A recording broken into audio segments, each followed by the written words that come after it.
Oke, Assalamualaikum warahmatullahi wabarakatuh. Oke, teman-teman, kita ketemu lagi pada perkuliahan aljabar, struktur aljabar gitu ya, di mana pada kesempatan kali ini masih berbicara mengenai homomorfisme grup gitu ya. Tapi kita lebih fokus pada materi kernel ya. Jadi pada kesempatan kali ini kita bahas apa itu kernel, kemudian beberapa sifat yang berlaku pada kernel gitu ya. Nah, ini pertama kita lihat dulu apa sih definisi dari kernel itu sendiri gitu ya. Nah, ini jadi misal kita diberikan grupnya itu ada dua gitu ya. Katakanlah ada grup G sama H seperti biasanya. Jadi jika theta itu adalah pemetaan dari G ke H yang mana dia merupakan homomorfisme dari grup G ke grup H, maka eh, kernel dari theta gitu ya. Ini dinotasikan dengan ker gitu, kemudian dalam kurung theta ya. Itu adalah semua elemen, katakanlah A gitu ya. A elemen G sedemikian hingga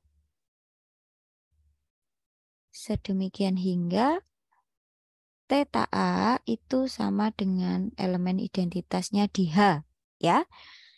Jadi semua anggota dari domain yang dipetakan atau yang dibawa oleh theta ke elemen identitas. Ya, ini saya tambahkan di mana EH itu adalah elemen identitas H. Oke, jadi itu yang namanya kernel. Kernel dari theta itu dinotasikan dengan kernel theta, yang mana dia adalah seluruh anggota dari G gitu ya, yang dibawa oleh theta ke elemen identitas. Jadi kalau misalkan saya punya A itu adalah anggota dari kernel theta, ini saya bisa menuliskan bahwa theta A itu dia sama dengan elemen identitas. Kurang lebih seperti itu kalau saya tuliskan secara matematis.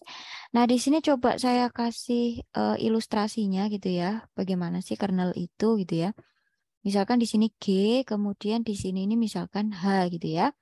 Kemudian di sini ada pemetaannya adalah theta.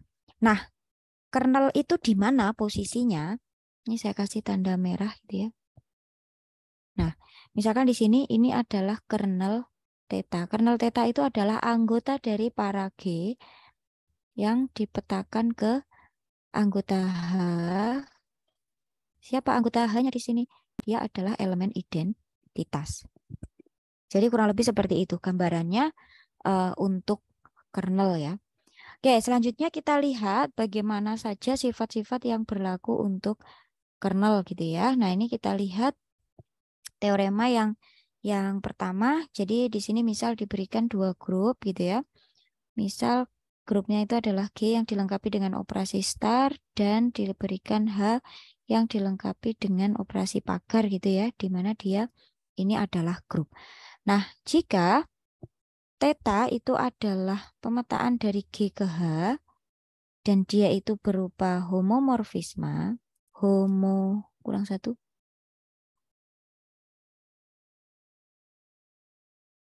homomorfisme gitu ya, maka kernel theta ya itu adalah subgrup dari G ya. Kemudian lebih lanjut theta itu dia satu-satu jika dan hanya jika kernel theta itu adalah singleton. Singleton yang anggotanya adalah elemen identitas dari G. Dengan EG itu adalah elemen identitas G. Nah, ini kalau teman-teman perhatikan ada dua sifat yang harus kita buktikan ya. Yang pertama adalah kernel itu subgrup dari G, kemudian yang kedua theta itu satu-satu jika dan hanya jika kernel dari theta itu sama dengan singleton yang anggotanya adalah elemen identitas G. Oke, kita lihat. buktinya ya. Kita buktikan satu persatu. Oke, ini yang pertama kita buktikan bahwa kernel theta itu subgrup dari G. Ya. Nah, ini coba kita lihat yang pertama. Kira-kira kernel theta ini dia kosong atau tidak ya himpunannya? Karena kalau kita ingat lagi menunjukkan dia subgrup itu ada 3 kunci yang harus kita perhatikan, bahwa dia tidak sama dengan himpunan kosong, kemudian dia tertutup terhadap operasi yang diberikan, kemudian dia juga setiap anggotanya punya elemen inverse gitu ya. Nah ini Bu Arta bisa menuliskan bahwa kernel theta di sini dia jelas tidak kosong. Kira-kira kenapa ya? Perhatikan ya. Kenapa? Karena Bu Arta tulis bawahnya sini, karena Bu Arta pasti bisa menemukan EG itu sendiri ya. EG anggota dari kernel theta ya, anggota dari kernel theta, sehingga apa? Theta EG itu kan pasti dibawa ke EH kan? Ya, sifat dari homomorfisme kemarin. Jadi Bu Arta selalu bisa menemukan elemen identitas di G yang mana dia juga pasti masuk ke kernel theta. Kenapa? Karena EG itu dibawa oleh theta ke elemen identitas. Jadi jelas dia tidak kosong. Jadi minimal ada elemen identitas G yang menjadi anggota dari kernel theta. Oke, yang kedua, akan kita tunjukkan bahwa kernel theta itu nanti dia tertutup terhadap operasi star ya. Kenapa? Karena kernel theta itu kan posisinya tadi ada di G ya. Posisinya ada di G, sementara G itu kan tadi operasinya adalah bintang gitu ya. Kemudian hanya itu operasinya pagar. Ya, berarti karena kernel di dalam G ya, kalau di kernel theta itu kaitannya dengan operasinya bintang. Oke, kita tunjukkan bahwa siapa kernel theta ini tertutup terhadap operasi star atau bintang itu tadi ya. Oke, kita ambil sebarang. Ini misal yang kita ambil adalah X sama Y gitu ya. X, Y itu anggota dari kernel theta. Nah, ini kita tunjukkan nanti X star Y-nya dia juga berada di dalam anggota kernel theta. Perhatikan, theta X star Y ya. X star Y ini tidak lain adalah theta X pagar theta Y. Kenapa? Karena tetanya di sini dia homomorfisme. Dari mana homomorfisme? Diketahui. Ini tadi kan tetanya dia homomorfisme ya. Oke, kemudian dari sini theta X dia sama dengan apa? Sama dengan EH. Theta Y sama dengan EH. Kenapa? Karena X sama Y-nya tadi, X dan Y-nya itu anggota dari kernel theta. Jadi X sama Y itu dibawa theta ke elemen identitas. Di mana EH dioperasikan dengan EH, hasilnya adalah EH. Nah, dari sini kita punya theta yang dikerjakan pada X star Y, ternyata dia menghasilkan elemen identitas. Dengan kata lain apa? X star Y dia anggota dari kernel theta. Oke, jadi eh, kernel theta dia tertutup terhadap apa? Operasi star. Ya, itu yang kedua. Kemudian yang ketiga, kita tunjukkan bahwa nanti akan ada elemen inverse-nya gitu ya. Jadi di sini misal saya ambil sebarang, oh ini saya taruh di kanan aja. Nah, di sini C-nya di sini saya ambil sebarang X itu dia anggota dari kernel theta ya. Nah, ini kita tunjukkan bahwa akan ditunjukkan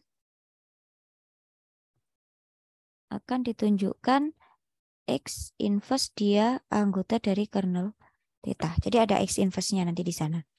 Nah, sekarang kita lihat.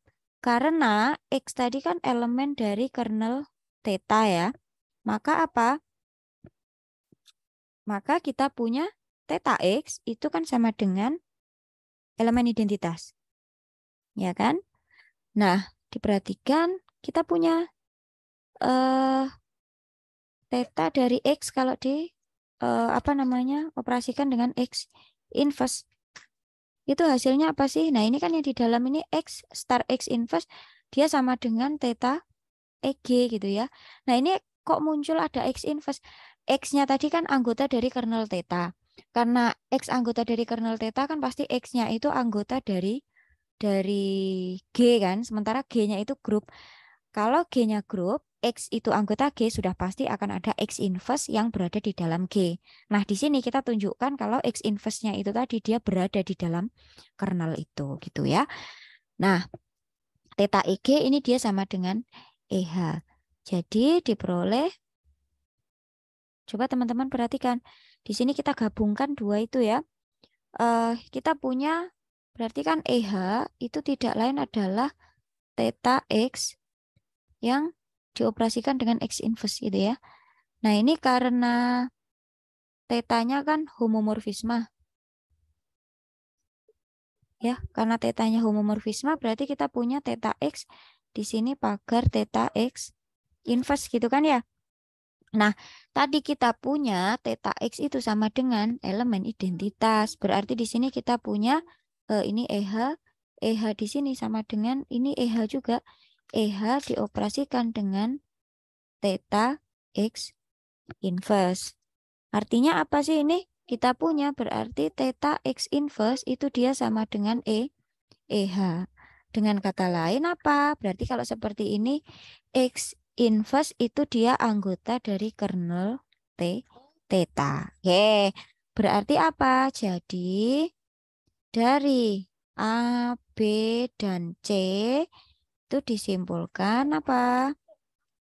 Disimpulkan kalau kernel theta itu adalah subgrup dari H.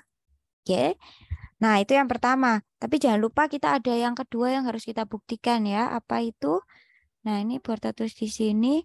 Theta dia satu-satu jika dan hanya jika kernel theta itu dia sama dengan EG. Ya, coba kita lihat buktinya. Karena ini jika dan hanya jika berarti buktinya ada dua arah ya. Ini coba kita lihat yang ke arah kanan dulu. Berarti diketahui apa? Diketahui tetanya dia satu satu. Tetanya satu satu. Nah, kita tunjukkan kalau nanti kernel theta itu sama dengan singleton EG itu ya. Nah, kita ambil sembarang aja ya. Ambil sebarang X itu dia anggota dari kernel theta.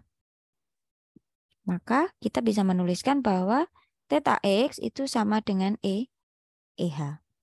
Nah, di sisi lain gitu ya. Di sisi lain kita punya theta EG itu kan sama dengan EH. Ya enggak? Ini dari sifat yang kemarin, sifat yang pertama. Nah, berarti apa? Nah, ini satu, ini dua. Ya kan? Dari satu dan dua diperoleh apa? Theta EG itu dia sama dengan theta X. Padahal ini tadi berlaku untuk sembarang X gitu ya. Nah, di sini karena tetanya itu satu-satu, maka haruslah apa? Kernel dari haruslah X itu sama dengan theta X. Sorry, bukan theta X tapi EG. Ini aja dulu ya. Oke, baru kita simpulkan di sini. Jadi kernel theta itu dia sama dengan singleton EG. Oke, untuk yang ke arah kanan sudah oke. Sekarang kita lihat untuk yang ke arah satunya, ke arah kiri. Berarti di sini yang diketahui apa? Yang diketahui adalah kernel theta itu dia sama dengan singleton EG. Akan ditunjukkan bahwa nanti tetanya dia satu. Oke, sekarang kita ambil sebarang katakanlah apa ya, X sama Y gitu ya. XY itu dia anggota dari G. Sedemikian hingga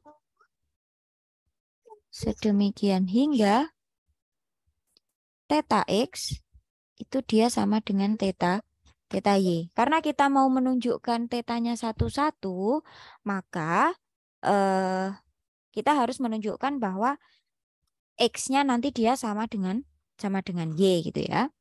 Nah, di sini karena theta X-nya sama dengan theta Y, maka apa? Kita punya, coba kedua ruas ini kita kalikan dengan, atau kita operasikan dengan inverse dari theta Y gitu ya. Berarti apa? Theta X kita operasikan dengan theta Y. Ini inverse ini. Berarti ini kan theta Y. Nah, ini theta Y. Ini inverse. Nah, ini tidak lain kan theta X agar theta Y inverse gitu kan ya. Dia sama dengan theta Y agar di sini theta Y inverse. Nah, ini ruas kanan kita dapat dia adalah elemen identitas ya, elemen identitas di H. Kemudian di sini kita punya X star Y inverse karena dia homomorfisme ya. Oke, nah berarti di sini kita punya karena tadi kernel dari tetanya itu sama dengan EG, hanya satu-satunya itu hanya EG, maka apa? Haruslah X star Y inverse itu dia harus sama dengan EG. Nah, dari sini ini kita bisa memperoleh X-nya nanti sama dengan Y, atau kita tunjukkan aja dulu begini caranya. Ini Y gitu ya.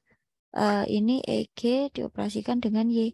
Yang ini kan jadi elemen identitas X star EG, yang di sini jadi Y. Padahal X star EG itu sama dengan X gitu ya. Berarti di sini X sama dengan Y. Jadi sembarang kita mengambil X Y di dalam G dengan theta X-nya sama dengan theta Y, ternyata X-nya itu sama dengan Y. Dengan kata lain apa sampai di sini?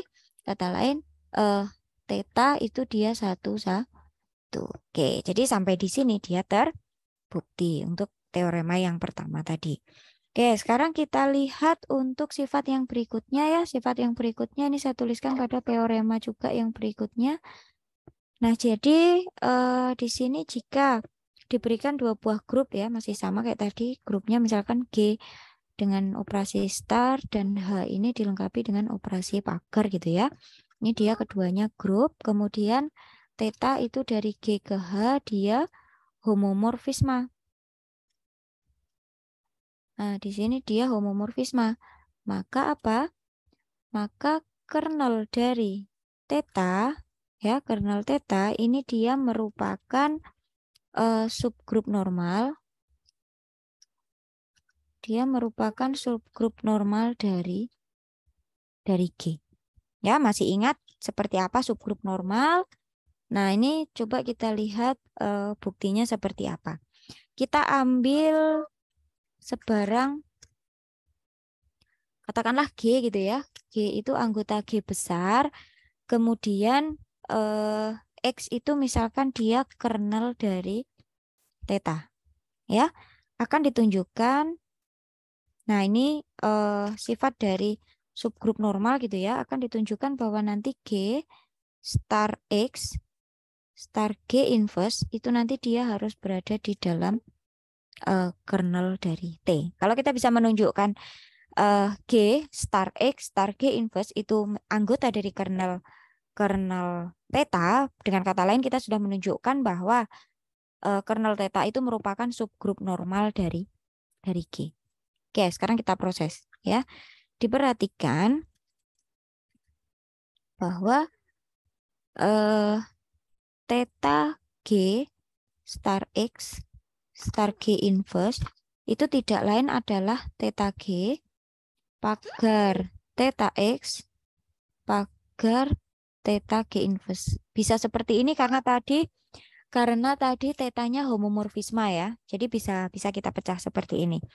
Nah, karena X-nya ya, karena tadi X itu anggota dari kernel theta, berarti theta X itu dia sama dengan elemen identitas. Berarti kita bisa mendapatkan seperti ini. Theta G ya, theta G ini pagar elemen identitas gini ya. Kemudian pagar theta G inverse. Oke. Nah, di sini karena dia elemen identitas berarti kan hasilnya di sini theta G dioperasikan dengan theta G inverse. Nah, kita manfaatkan sifat homomorfismanya berarti di sini theta G star G inverse. Nah, karena G dan G inverse itu dia saling inverse gitu ya. Berarti ini sama aja E, elemen identitas di G. Padahal theta itu membawa elemen identitas G menjadi elemen identitas H. Dengan kata lain apa? Seperti ini. G star X star G inverse itu dia elemen dari kernel theta. Dengan kata lain atau jadi kita bisa menyimpulkan bahwa kernel theta itu dia subgrup normal dari G. Oke, jadi sampai di sini dia sudah terbukti untuk sifat selanjutnya. Oke, berikutnya di sini ada sifat lagi, bentuknya teorema juga. Ya, jadi misal di sini diberikan grupnya masih sama ya, grup G dengan operasi star, kemudian dan hanya operasinya masih sama yaitu operasi pagar gitu ya. Kemudian di sini diberikan suatu pemetaan. Nah, ini kita gantilah notasi pemetaannya. Misalkan pakai beta gitu ya. Dari G ke H itu dia homomorfisme. Ya, dia homomorfisme. Nah, di sini kernel beta nih. Kernel beta itu misalkan K gitu ya. Kemudian betanya itu dia homomorfisme yang onto gitu ya. Kemudian EG itu dia elemen identitas G. Elemen identitas G. Kemudian EH-nya itu adalah elemen identitas H. Nah, yang diketahui ini ya. Nah, di sini yang harus kita buktikan adalah beta itu dia isomorfisme jika dan hanya jika K itu adalah singleton atau kernelnya tadi adalah singleton yang isinya adalah elemen identitas dari G. Nah, ini karena jika dan hanya jika buktinya mirip dengan tadi berarti dua arah ya. Kita lihat dulu yang ke arah kanan. Berarti diketahui apa? Di sini diketahui beta itu dia isomorfisme. Oke, betanya di sini isomorfisme. Maka karena dia isomorfisme maka beta ini dia pasti satu. Kenapa? Karena isomorfisme itu kan homomorfisme yang onto dan satu-satu gitu ya. Nah, di sini karena beta itu satu-satu, maka untuk setiap X di dalam G gitu ya, di mana X-nya itu dia tidak sama dengan EG gitu ya, dia berlaku beta X-nya itu dia tidak sama dengan beta EG atau beta EG itu kan sama dengan EH ya. Beta X-nya tidak sama dengan EH gitu ya. Oh, ini coba saya. Nah, gini. Nah, kemudian kalau seperti ini artinya apa?